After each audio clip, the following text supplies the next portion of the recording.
Bienvenidos. El problema de Petroperú es algo que nos agobia en este momento a todos los peruanos y que necesitamos entender, porque se trata de una empresa que maneja la energía, el petróleo, y que es importante para nuestro país. Para eso tenemos en este momento al ingeniero Carlos Herrera Descalzi, ex decano del Colegio de Ingenieros del Perú, ex presidente del Consejo Decano de los Colegios Profesionales del Perú, ex ministro de Energía y Minas y obviamente un entendido sobre este tema. Bienvenido a nuestro programa, ingeniero. Muchas gracias, doctor Bazán. Muchísimas gracias por la invitación. Es muy grato volver a conversar con usted. Para mí también. Hace muchos años, en la época del gobierno de Leguía, y creo que un poco antes, se descubrió unas manchas negras en la parte norte del Perú, que es la brea. Y en la hacienda La Brea y la hacienda La Pariñas se asentó una empresa inglesa para explotar en ese momento una nueva fuente de energía, el petróleo. Pasado el tiempo crecieron, hubo algunas dificultades y vendieron la empresa a una empresa norteamericana que asumió la representación y continuó con la explotación durante muchos años en el Perú, generándose una serie de inconvenientes con los peruanos.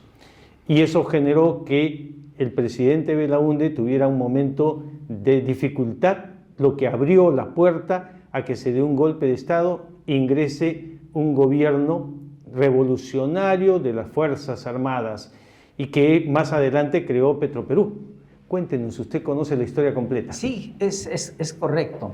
Incluso se narra entre los españoles que encontraron manchas de petróleo en el mar cuando venían al Perú allá por el 1500 y tantos, ¿no? Entonces, y antes de la perforación del pozo petrolero en el norte del Perú, solamente hubo una en el mundo, que fue en Estados Unidos, que fue donde fue el primer pozo petrolero. En Texas, creo. No, esto fue, no fue en Texas, déjeme recordarme, el sitio era cercano a Nueva York. ¿Ya? Entonces, el Perú pues fue el segundo pozo petrolero en el mundo. Entonces, fue la historia que usted ha narrado.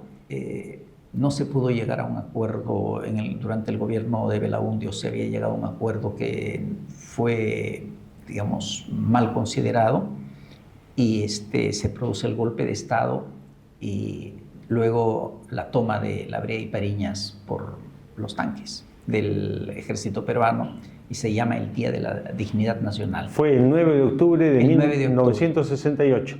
Sí, correcto. Correcto. Yo me acuerdo porque en esos años estaba en la universidad y vi que embanderaron la universidad y se llamó el Día de la UNI, y se llamó el Día de la Dignidad Nacional. Pero el reservorio de La Brea y Pariñas ya estaba declinando. O sea, ya no producía lo mismo que antes. En cambio, la demanda del Perú estaba creciendo, y en ese año 1968, el Perú, que había sido toda su vida exportador de petróleo, dejó de ser exportador para pasar a ser importador neto de petróleo. O sea, seguía produciendo, pero menos de lo que necesitaba. Esto llevó a la creación de Petroperú. Petroperú, por distintos motivos, exploró en la selva del Perú. Le habían dicho, un reputado geólogo alemán le había dicho al gobierno del Perú, más o menos, que la selva del Amazonas era como el lago de Maracaibo, que estaba flotando en petróleo, y que donde perforase iba a encontrar petróleo. Se crea Petroperú, Petroperú realiza las primeras perforaciones, y en las tres primeras, en 3 sitios distintos, tiene éxito. Con eso se pensó que se había descubierto una nueva Venezuela en petróleo. Entonces, ese hecho es suficiente para que vengan los capitales, ¿no? Los capitales, si tienen que ir al infierno, van. Siempre y cuando haya un buen negocio. Mientras tengan utilidad, pactan con el diablo. Sí, esa es la regla de juego, ¿no? Entonces, ya teníamos resuelto el problema del petróleo, pero estaba en la selva, y en la selva no nos sirve de nada. Teníamos que ponerlos en el mercado que estaba en la costa y en la refinería que estaba en Talara. Eso llevó a otro proyecto que fue la construcción del oleoducto norperuano. Y recién en el año 79, comienzos de los 80s, ya en el segundo tramo del gobierno militar, durante la época del general Morales Bermúdez, es que se termina de construir el oleoducto. Y con eso el Perú deja de ser importador y pasa a ser exportador de petróleo, y la economía de nuevo le sonríe, ¿no? Correcto. Petroperú ha trabajado desde entonces hasta ahora. Que yo recuerde, por lo menos hasta el año 2015, Petroperú siempre dio resultados positivos. O sea, tenía una planilla grande, pagaba muy buenos sueldos, pagaba impuestos y atendía a las zonas más difíciles del Perú como mercado, la Sierra del Sur y la selva. Era una especie de subvención. Daba una especie de subvención, porque llegamos a una situación en que en la selva, por ejemplo, el pago del petróleo o los combustibles estaban exonerados del IGB, entonces Petroperú no les podía cobrar el IGB a los consumidores. Pero como Petroperú tenía sede en Lima, por la sede lo obligaban a pagar el IGB y ellos tenían que pagar. Y aún así la empresa tenía resultados positivos. Entonces, la gran pregunta es ¿en qué momento cambió la situación? Esa es la pregunta que queremos saber todos los peruanos. ¿Qué pasó? Bueno, creo que con el correr del tiempo ha habido un efecto que no es menor en este caso y que ha venido desde atrás. Los sucesivos gobiernos han visto a Petroperú como una especie de caja chica, ¿no? A la que podían echar mano. Entonces, muchos de los presidentes de Petroperú han sido puestos por el presidente de la República, no por el ministro de Energía y Minas, y entonces conversaban con el presidente de la República. Y a Petroperú se lo ha ido llenando de gente amiga del gobierno, partidarios de los gobiernos de turno, y se ha ido inflando la planilla por muchos años. Entonces, podemos concluir que se trata de un manejo no técnico ni empresarial, lo que ha generado un desfase entre lo que se produce con lo que se gasta. Correcto. Que dice que el mejor negocio del mundo es una empresa petrolera bien administrada. Y el segundo mejor negocio del mundo es una empresa petrolera mal administrada. El segundo peor negocio. El segundo mejor. ¿Ah, sí? Sí. Aún así, mal administrada siempre es un buen negocio. O sea, hay tal holgura de dinero en una empresa petrolera que aún una empresa petrolera mal administrada funciona. Correcto. Entonces, esto no se ha cumplido con Petroperú. Petroperú creo que tiene un problema de planilla, tiene un problema de una planilla muy grande, que es un problema social, es un problema que va a ser muy difícil de resolver. Pero el problema que realmente la hundió, digamos, el equivalente al témpano de hielo que hundió el Titanic. Que hundió el Titanic, sí. Ha sido el proyecto de la refinería. La refinería per se no es un mal proyecto, al contrario, es un buen proyecto. ¿Por qué una refinería es un buen proyecto? Porque la refinería es rentable, si es que uno la maneja bien, en todo el mundo son rentables, si la inversión es razonable y se tiene márgenes holgados. Incluso cuando se inició el proyecto de la refinería, los márgenes que se tenían de refinación, se llama margen de refinación a la diferencia entre el precio de los productos que salen del petróleo y el precio mismo del petróleo. Entonces, aun cuando Petroperú no fuese productor de petróleo, por efectos de la refinería, le compra a alguien petróleo, lo refina y lo vende como gasolinas, diésel, etc. Entonces, ahí tiene un margen interesante. Correcto. Ese margen, que era entre 5 y 10 dólares el barril, en el año 22, con la guerra de Ucrania, se fue a 60 dólares el barril. Si el proyecto de la refinería hubiera estado terminado a tiempo, si hubiera terminado en el año 2019, lo que habría ocurrido es que Petroperú habría recuperado muchísimo más rápido la inversión de la refinería de lo que se pensaba. Pero ¿qué cosa es lo que ocurrió en la realidad? El proyecto fue mal conducido, fue mal administrado, fue mal pensado. ¿Por qué? No sé en qué momento el proyecto se convirtió en una nueva refinería. El proyecto nació con el nombre que tiene, ¿no? Era un proyecto de modernización de la refinería de Talara. ¿Por qué modernización? Porque, y esto le pasa a todo lo que es industria. Todo lo que es industria antigua tiene procesos que siguen las tecnologías de siempre, que no han cambiado gran cosa, pero tienen instrumentos, elementos de control que sí han cambiado enormemente. Lo que antes era mecánico hoy es electrónico, ¿no? Antes lo que se movía con una válvula que había que moverla con dos hombres haciendo bastante musculosos y moviendo una válvula, hoy día la hace con el mouse de una computadora. De una computadora, ¿no? Entonces, esos eran los cambios que estaban pensados, pero ese proyecto se transformó realmente en una nueva refinería. Se incrementaron entonces excesivamente los costos. Para que se dé una idea, y esto pasó en este año, entré a la página web de Petroperú y vi qué decía de la refinería. Entonces, la refinería, lo que leía era una loa a un monumento de acero, ¿no? Ya. Que tenían más acero que el estadio del Real Madrid, que era más alto que no sé cuántos que la Torre Eiffel, cosas así. Pero lo que me impactó fue leer que la nueva refinería era 95% de nuevo y solamente 5% quedaba de lo antiguo. Entonces, con esa visión no se necesita ningún estudio, no se necesita nada para darse cuenta que si yo voy a poner algo que es 95 nuevo, hago algo nuevo. Claro. No modifico lo anterior. ¿Por qué? ¿Qué sucedió?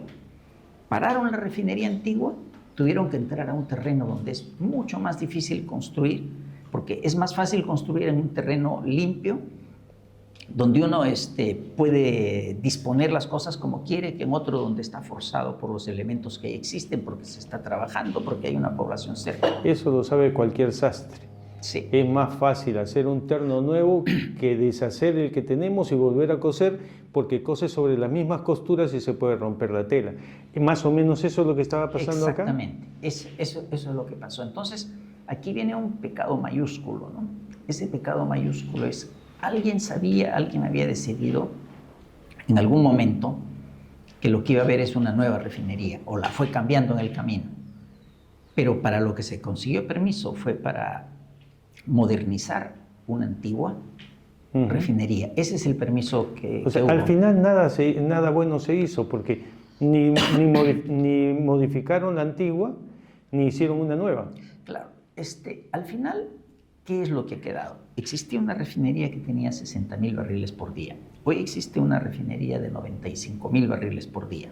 Por lo tanto, debería dar la utilidad de poder transformar 35,000 barriles más por día, o sea, más de 50% de la capacidad anterior.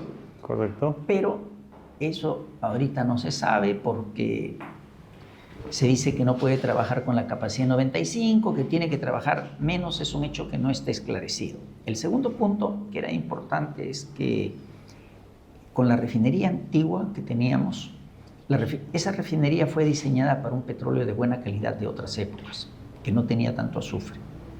El petróleo que fue viniendo con el correr del tiempo y sustituyendo al antiguo fue un petróleo cada vez, llamémosle, más sucio, en el sentido que era más contaminante, tenía mayor porcentaje de azufre, tenía mayor contenido de impurezas.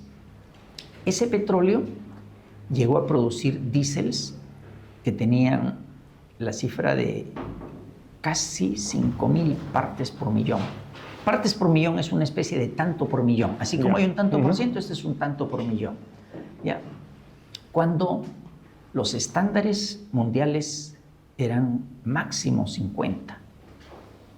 Entonces, lo que se estaba haciendo es, al consumir ese petróleo, lanzando al aire una sustancia que en otros lugares tenía como límite una nocividad, llamémosle, de 50 partes por millón, y la nuestra estaba hasta en 5,000 partes por millón. Entonces, la modernización era necesaria en ese aspecto. Entonces, el segundo gran esfuerzo de esta modernización fue que, además de que fuera una refinería más grande, sería capaz de procesar un crudo mucho más sucio que los antiguos y producir, sin embargo, combustibles más limpios. Claro. Ese es el mérito de la actual refinería. El tema es que un proyecto de esa naturaleza, pues inicialmente se veía en 1.500 millones de dólares. Pueden ocurrir muchas cosas. Se puede ir el proyecto hasta 2.000 millones de dólares, pero no hasta 6.000 millones de dólares. Entonces, un proyecto que debió haber tomado 4 años, 5 cuanto mucho, se fue al más del doble. Hoy leía justamente en el pronunciamiento del directorio el triple del costo inicial, y duró mucho más tiempo. Entonces, durante ese periplo de la construcción tuvo que parar la antigua refinería. Al parar la antigua refinería, dejó de tener la ganancia. Para ponerlo en términos de panadería, una panadería compra harina y vende pan. Claro. Y el kilo de pan tiene que ser más caro que el kilo de harina, si no, el negocio no funciona. Por supuesto. Dejó de ganar la diferencia entre el kilo de pan y el kilo de harina. Entonces, si pensó que iba a parar por una semana o por un mes y después volvía al negocio, ok, funcionaba, pero no por varios años. Claro, pararon el horno y ya no producían nada. Pero eso es lo malo que se está haciendo y que ha llevado a Petroperú al extremo en que está. ¿Qué soluciones, con su experiencia, podría haber para una empresa que es importante para el país? Hoy día anoche leí un comunicado del directorio de Petroperú, donde lo que recomienda es una administración privada. Entonces, ¿por qué habla de una administración privada? Porque dice el comunicado unas cosas muy duras. Entre ellas dice que hoy día Petroperú necesita otros 2.200 millones de dólares de aporte de capital del Estado, y que no está seguro que sea el último aporte, porque después en el futuro puede volver a necesitar. Y usa estos términos. Dice que sería inmoral hacer que el pueblo peruano siga aportando dinero en esta empresa, y que mejor es privatizarla. Pero, ¿de qué estamos hablando cuando hablamos de privada? Estamos hablando de una administración privada. Entonces, la administración no se puede calificar como privada y estatal. La administración se puede calificar como eficiente o ineficiente, con todas las variantes en el intermedio. Entonces, lo que en realidad te está diciendo es que se necesita una administración eficiente. Y el otro tema que realmente está diciendo es que somos incapaces de dar una administración eficiente a una empresa como Petroperú. Es decir, durante 40 años de la historia de la empresa, fuimos capaces de tener una administración eficiente, con técnicos capaces y con gente que supo llevar la empresa. Y ahora ya no tenemos la capacidad de administrarla.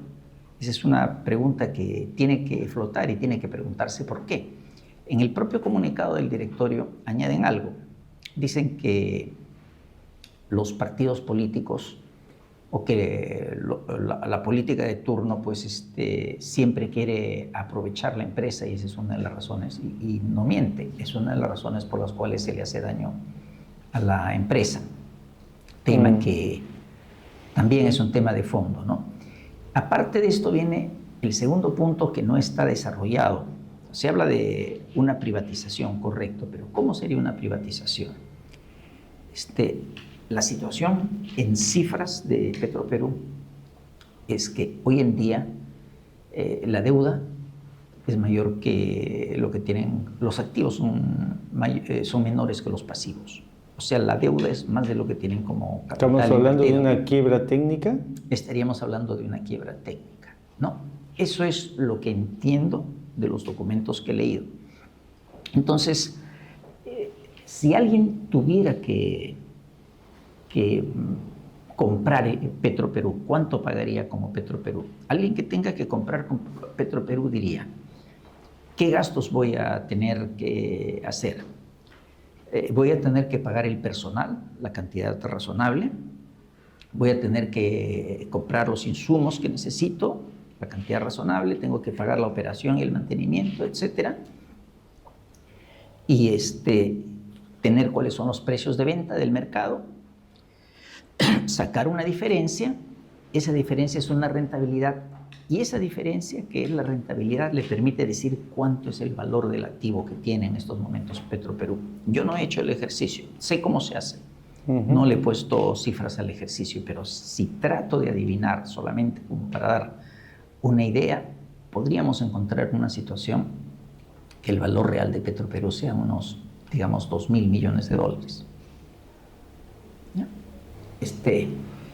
Pero la deuda son 6.000.